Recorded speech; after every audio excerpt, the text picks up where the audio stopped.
you happen to be when you're listening to this episode of the MLO Project, which is the hottest podcast east of the Mississippi. I got that from an unofficial source. I go out there and put feelers out there on how the podcast is doing, and that's what I heard. And joining me, as always, Mr. McAllister, Eminem. What's going on, buddy? What's up, buddy? Do you know where Idaho is? Idaho? Yeah. It's west of the Mississippi. So what does that make? What does that make our podcast? It hasn't made it hot over there. It's hot over here. It's just it's getting there though. That's the thing. Hottest podcast straddling the Mississippi. Exactly. Well, what it gives us something to like work towards, right? Like we can work towards making it hot on the west side, but right westward now expansion. Exactly. Wagons west, right? Wagons west. All right. Well, look. This podcast is all about talking about what's going on in the industry, things that are of note. And we had a biggin with a B happen this past week with a pretty big announcement. And obviously, and nothing like an announcement like this ever gets any traction or anything. But of course, this was like I posted about it and then the engagement came, other people. And I think some of you might know what we're talking about. And what we're talking about is the UWM announcement of their partnership with Sphere LOS. And so, there was a housing article that, Michael has pulled up, and we're going to reference that a little bit. Obviously talked to some people. Some of this was kind of rumored to be in the works, a while ago. We'll get into that, but we'll also just talk about it because it obviously, garnered some strong reactions from both sides, and we're going to talk about that. And ultimately, guys, like we're just going to talk about it and what we see. And there's people that wanting to do, hey, let's do a webinar about this. Let's talk about this, the pros and cons, and all of that stuff. But Michael, what did you see, and what did you take away from the announcement? Yeah. So we're talking about. I don't know if it was clear in the build up there. We're talking about the Sphere LOS, right? So UWM announced a partnership with Sphere LOS, offering a direct integration for brokers. The article references that this is like, they say it's an all-in-one workflow. It has a CRM integrated with it. Apparently a pretty cool tool that they're offering. They're offering it for free for 2 years. I don't know what's supposed to happen after that 2 years. But yeah, that's the big thing, right? UWM making another splash. Obviously, those that have been in the industry for a while know that they were, kind of more involved with Arrive in the early days and in the early days of Brawl and when Brawl turned to AIM and all that stuff. So, interesting to see them jumping back in, but from what I understand, they're jumping back in like on the opposite side, like almost like the opposite side of the aisle, right, with the other big broker cloud-based LOS.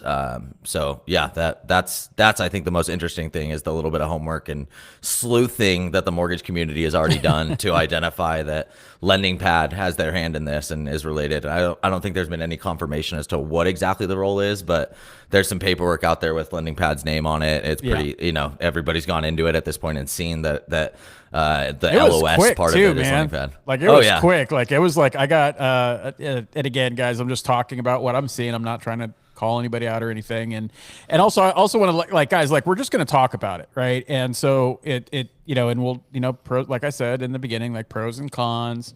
But we're going to just discuss what we've seen and what we know. And what I would say is I would invite anyone from LendingPad or UWM. Would love to have you on to talk more about this. If we get any of the information wrong, again, we're just going off of what we're seeing and what we're seeing posted. So I don't want anyone to say like, hey, this is like, hey, they said this was fact. None of this facts as what social media gives us, but from what we could tell, it's a version of LendingPad or LendingPad proper, whatever you want to call it.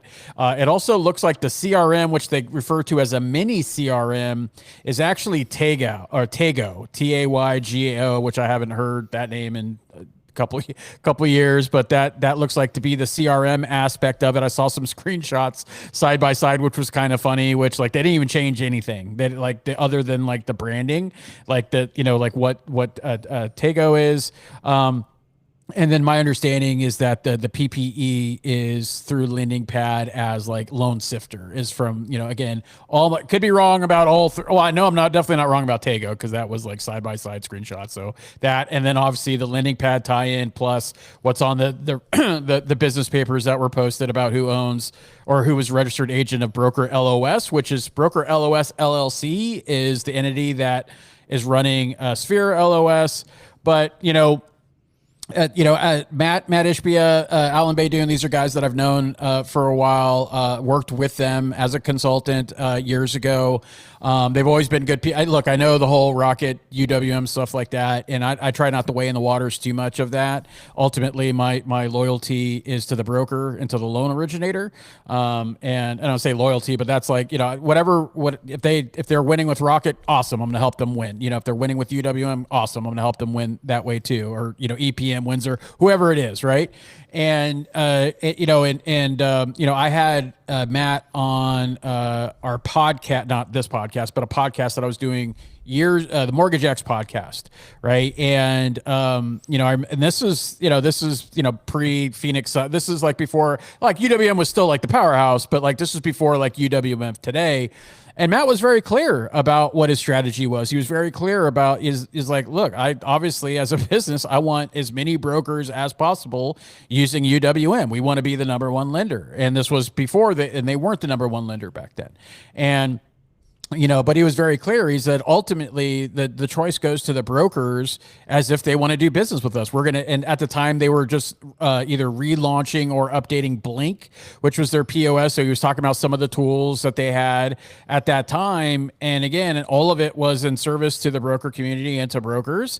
And he said, but at the end of the day, if we don't do our jobs, we don't close loans, we don't offer the pricing, we don't do all that stuff, the broker is free to not use us, right? And even with the ultimatum, it's still the choice, right? They could choose to go with Rocket and not UWM. It's still their choice not to do it. And this won't be I promise, not an episode on the ultimatum, but that's the purpose, right? UWM wants to dominate and they want to be number one. So they're going to do anything and everything they can to do that. And this is just another play into that. Now, the one concern I would have as a loan originator, right? I'm not saying my concern. And again, all of this will come out over the next few months as there's interviews and other articles and whatnot. But my one concern as a loan originator would simply be like, who's seeing my data, right? Like and that was most of the feedback that I saw online with except it was definitely like a 90% more like I would say negative or like hesitant type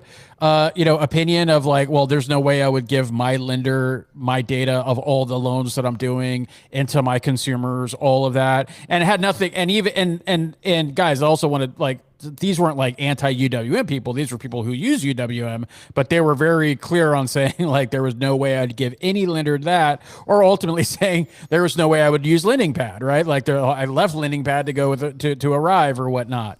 So that's what I saw as far as opinion. What did you see out there when you saw people post and talk about it? What was the vibe you were getting? Yeah, pretty much the same. I think overall, not only in the mortgage industry, but outside the mortgage industry as well, we've over time grown. We're growing more and more attached to our data and like that being kind of a part of us, and rightfully so. And especially on the business side, I think us as in the mortgage industry, quasi business owners, even if you're not a business owner in the mortgage industry, you run your own business, as an independent loan originator, like. I think we are naturally going to adopt that mindset of like, hey, my data is mine, my data is my customers, I'm going to protect that. We're going to adopt that, I think, more than the wider like society does, or at least faster. So that's pretty much the general sentiment that I'm seeing. A couple like interesting notes though.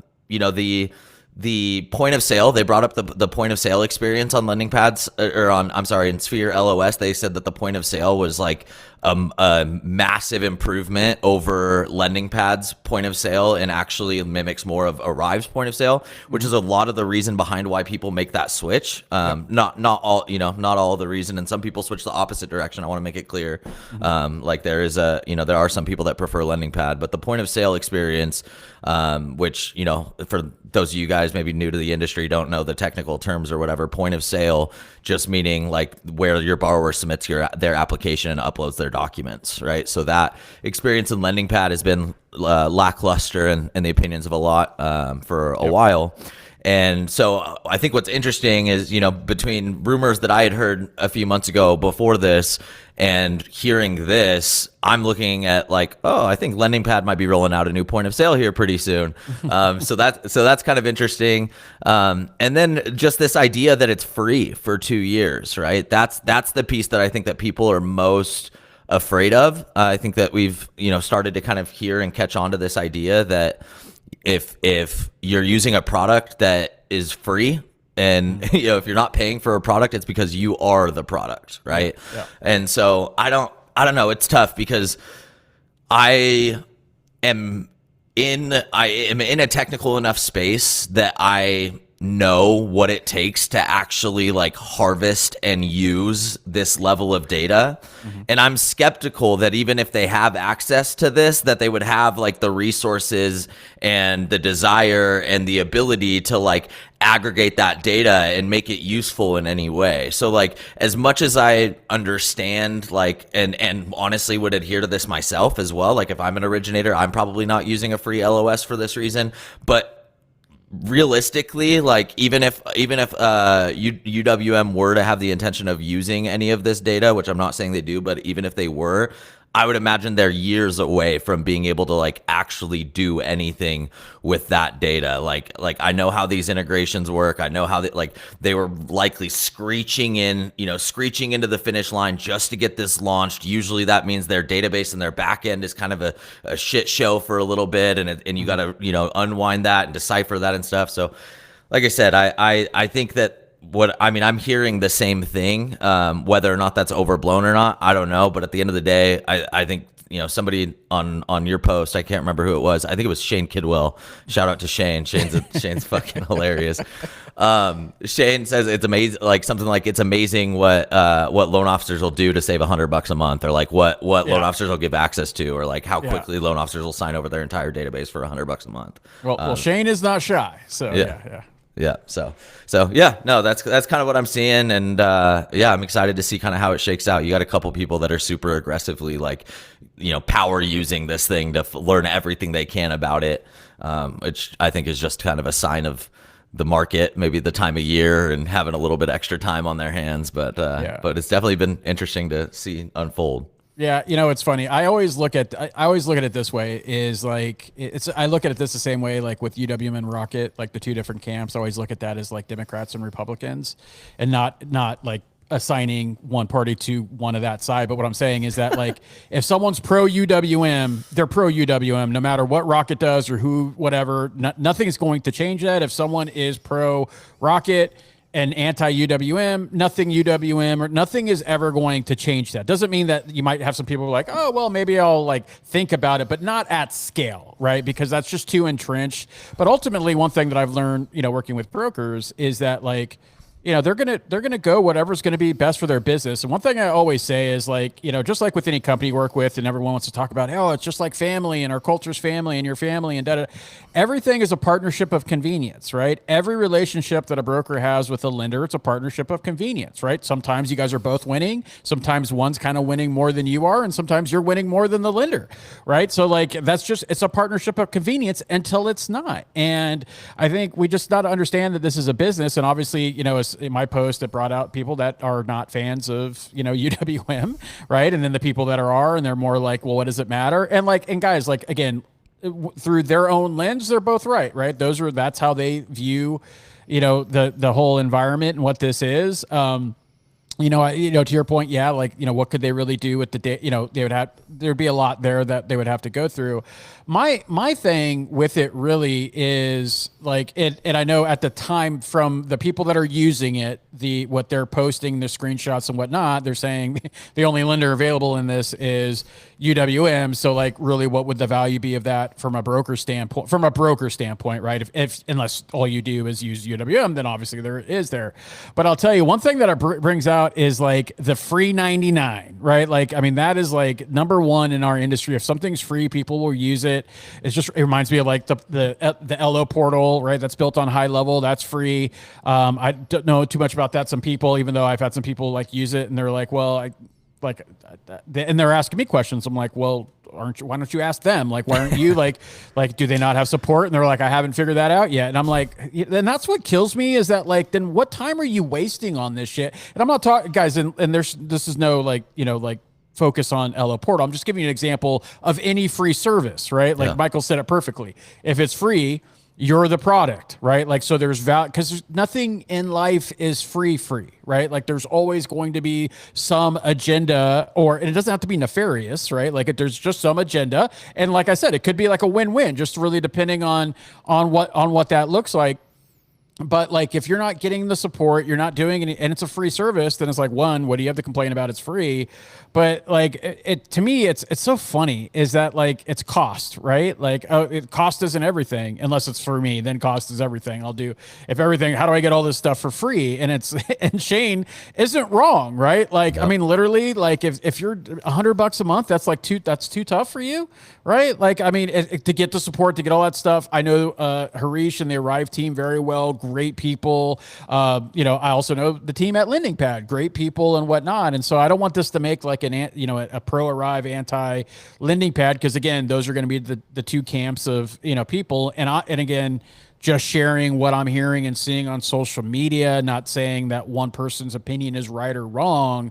I just said, as an originator, there's no one as I'm paying for my stuff because I want to have, if I'm a business owner, what do I want to own? I want to own my process, my systems, and everything else. Yes, I know you're not owning your Microsoft 365. You're not owning your Google Workspace, or you're even not owning, but I want to have control over my destiny, right? And I don't want to be, because there's just an inherent conflict, right? When you have someone that's in there. And guys, look, I've done this same shit as a lender.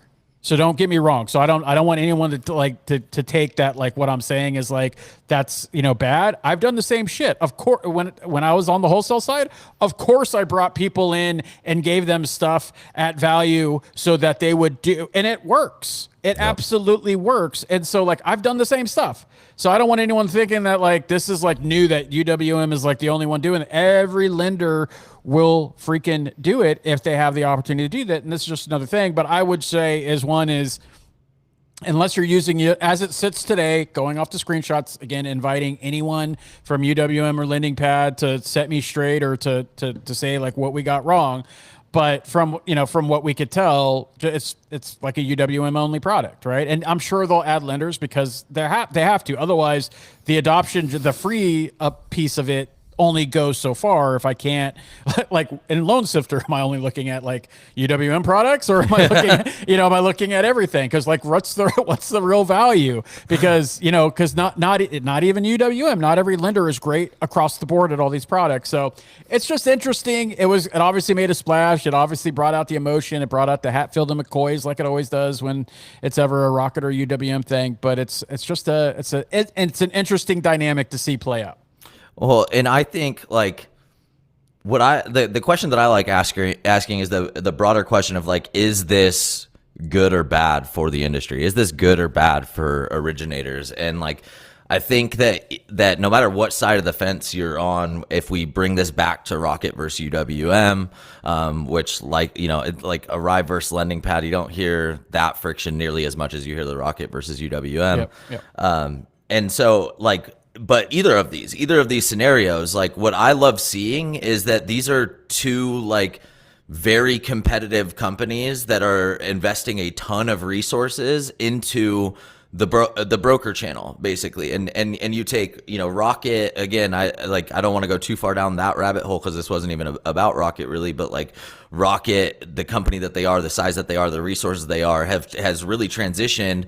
And this is somebody that like literally we had a fathead like banner type thing that at our old office that said F the Rocket on it. And like literally like our marching call was to lower the market share of Rocket's consumer direct channel because we felt like they were so bad for consumers. Well, Fast forward 5 years, and they're just as focused on like servicing the broker channel and doing that well as they were the consumer direct channel. So why did that happen? Well, it was this like competition between UWM and Rocket that really has elevated both of their games a ton. So now we look at this situation play out with LendingPad versus Arrive, if that's what we want to call this, and UWM kind of getting in the battle or whatever. All it's going to do is it's going to increase the quality of the products that we're facing. This is not a consolidation. This is not like there's nobody, nobody bought somebody. This isn't a monopoly. This is more competition, better tech, a better version of technology being offered for free. What is that going to do to Arrive? That's going to make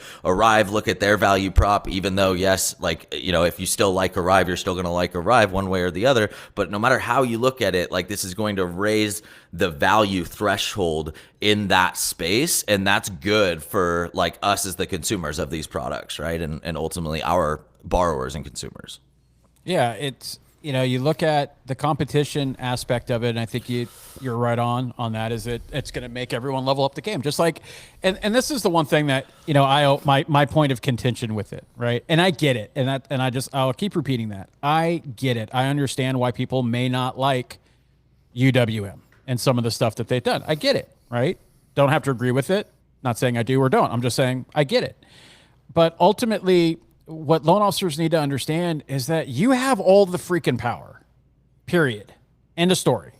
And that's where when people, when they want to complain about shit, that's what gets me, is like, you guys have all the freaking power, right? Like, so like, don't use it or decide not to do that. If you really had a problem with it at scale, then do something about it. But the problem is that you're humans. And at the end of the day, humans are all about one thing, and that's self-interest. And so whatever's going to help me do what I need to do, I don't really care about the community. And it's not like a bad thing or like a villain thing, but we all have our own self-interest. If we didn't, and we decided what's best for the community, then of course people would stand up when something was done, or this was that or that. I mean, guys, like, how many of you loan officers, I want you to be real with yourselves, how many of you get involved in like the political aspect and PACs and things like that, and lobbyists, so that you could help change law that's going to benefit the industry and how many consumers you help, right? How many do you get involved or pay any? None, hardly any. And I've worked with the Mortgage Action Alliance, right? I've worked with NAM and their NAM PAC, right? And by the way, like NAM PAC, like they've been doing this for years, for decades. So if you want to team up with some people that are actually going to help, then team up with NAM PAC, right? Team up with them, like. They're doing that, or the Mortgage Action or the other ones, right? Like, do something, like get involved if you're not going to, if you're just going to sit on the sidelines. Otherwise, don't complain. Don't complain if you're not going to be a part of the process. Don't complain. You have all the power. You have all the power. I could tell you that as someone at a lender on the executive having loan officers, like, we didn't just like, hey, we're going to do all that shit, forget what the loan officers think. No, it's like, they're going to let us know what's going to help them to be most effective, because at the end of the day, we don't make any money if the loan officers aren't doing deals. And so just know that you will decide how this goes. You will decide whether you don't like a way an LOS or a CRM or something is don't do it. Then you vote with your wallet. You don't use them. And you're going to see how freaking quick they change, right? You're going to see how quick that they add stuff, or, add features or take away some things or friction or whatnot. But at the end of the day, you gotta raise your hand and your voice and decide that you wanna do something about it. And so the companies are going to do what the companies are going to do, and ultimately it's their end as well. And they are, as much as people want to, him and haw at. I always want to use him and haw. I don't get to use that enough, but like him and haw about UWM or whatnot is like, you cannot argue the fact that all the things that they've done has pushed the industry forward, has increased broker market share, has increased other lenders to do other things. Yep. Right. And then those lenders have found creative ways to do different things and add, like EPM with their core offering. You have Windsor with what they do, right? Like, all of these things are iterations, right, of what has been done before. And so, and the beneficiary to all of that are the brokers. So, that's what I would say to that. We've got our retail lenders friends listening to this going, well, what about Encompass? What about Calyx? I'm sitting here, and that's never heard of her. Honestly, I do like, I am curious, right? That is interesting to think about, is like, does this end up having a butterfly effect on LOSs in the like retail space or in the like enterprise space? By way, I mean, for example, Arrive was, I don't know, LendingPad came before Arrive, right? Pretty sure. Yeah. But they're both cloud-based, and that's like, when you move from a retail lender or a bank to the broker channel and you use one of those, that's the first taste of like, oh my gosh, like why were we doing things the way that we're doing things, is having this cloud-based LOS that you can log into from any browser, any computer. You don't have to have the little freaking RFID keychain that you carry with you and punch in the code and the shitty Dell laptop that IT, sends a new one out every couple years. Like, you don't have to do that. You can, do this cloud-based. And so I know Encompass, I don't know a ton about it, but I know Encompass has been like doing a lot of focus lately on their cloud-based products. And, so I'm curious to see kind of how that plays out. Does Encompass make the comeback on the retail side? Does a new product come out? A LendingPad, I know LendingPad does some work with like banks and credit unions and stuff. They go far beyond just the broker channel. So does LendingPad end up getting a bigger footprint in that side of things?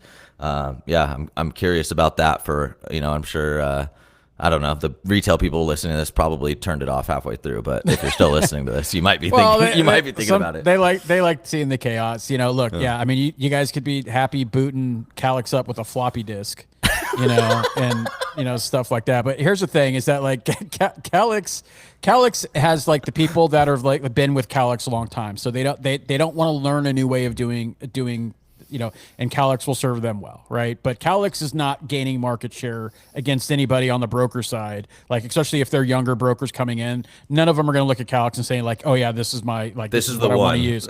Same with Encompass; it's still the same. And people that know me, they're already laughing when Encompass came up because they know there's no love lost between me and Encompass, and dealing with that tech.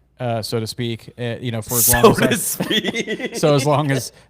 long as I have, and look, guys, and I want everyone to understand this from my point of view is that I come from high tech, and so when I came into the mortgage world, and I'm like, it was like taking a time machine back to like mainframes of like looking at what we use from a technology plant.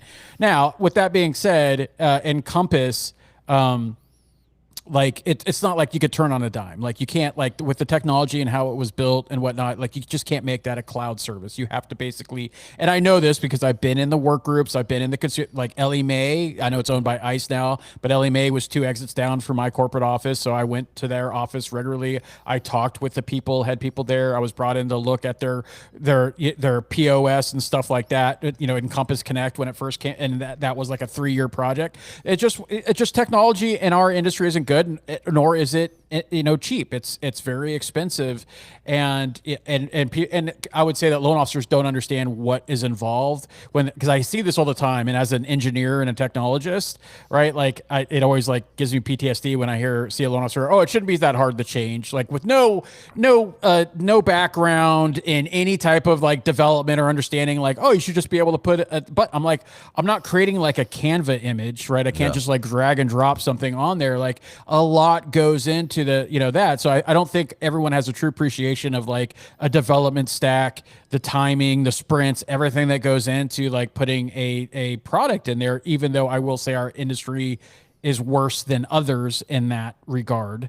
But, I don't think, like from an Encompass, you have that market share simply because I will tell you from a lending side, when people were like, oh, well, Encompass must be doing something right because they have the market share. It's like, no, they got in early. They were very smart with what they were doing, what they did. They were very strategic with what they did. Like they offered all these integrations, didn't cost anything. Then they started charging for the integrations. And so like, they're very strategic, but once you're in, I'll tell you right now, as a mid-sized lender, we looked 3 times when our Encompass contract was up. Like we didn't use Encompass because we loved Encompass and that's what we wanted. We used it because we had to.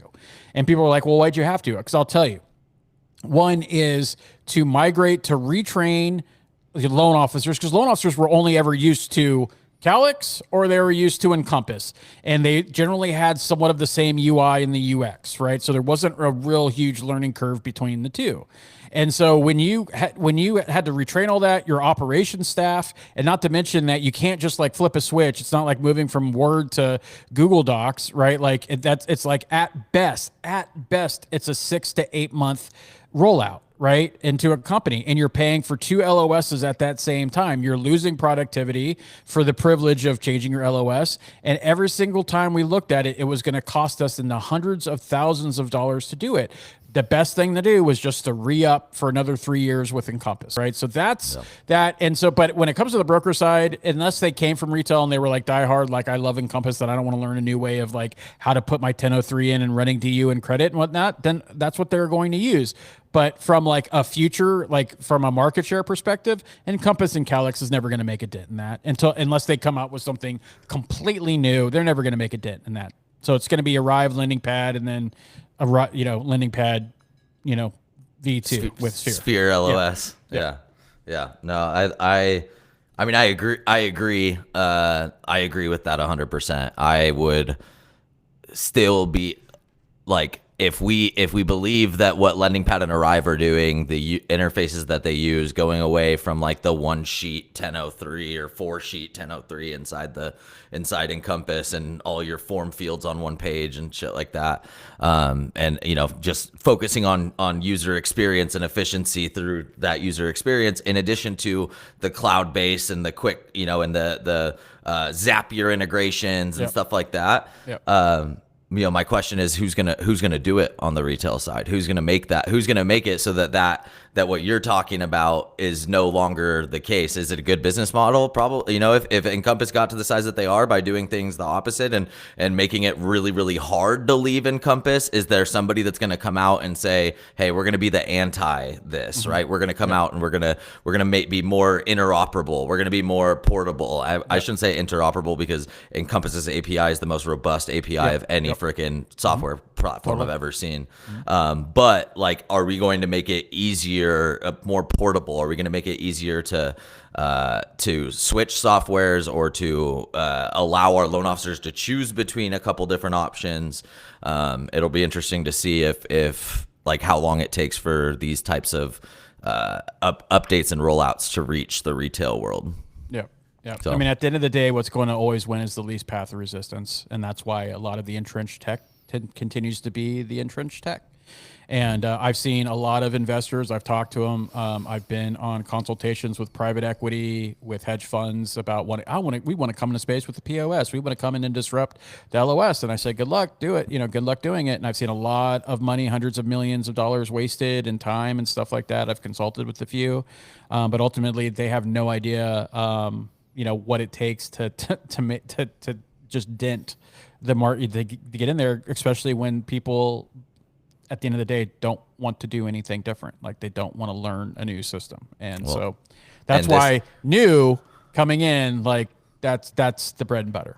Yeah, no, in this industry, like we're either freaking crushing it and we don't have time to be looking at our tech and overhauling that. We just won't need to like crush it as long as we can, or we're starving, and so we don't have the budget to invest in new technology. Feast or famine, man. Feast or famine. Yeah. So, all right. Well, guys, we try to keep these around like 20, 25 minutes. We went over, obviously this was kind of a trending topic, and we just, we riff off of these things. So, thank you for staying with us for those that did.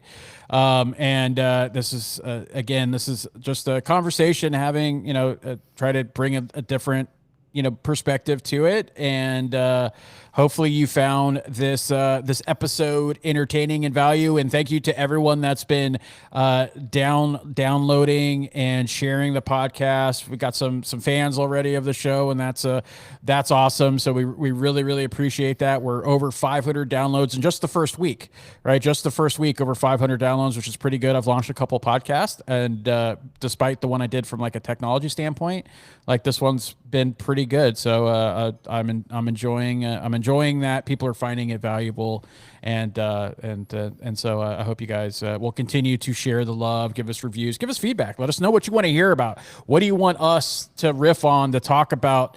and we'll happy to do it. The email to contact us is in the show notes. So, Michael, any last words?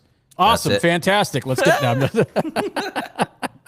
That's a wrap. That's a wrap. All right, my friends. Until the next time, this is the MLO Project. On behalf of Michael McAllister, I am Frazier, and we'll see you on the next episode. Take care.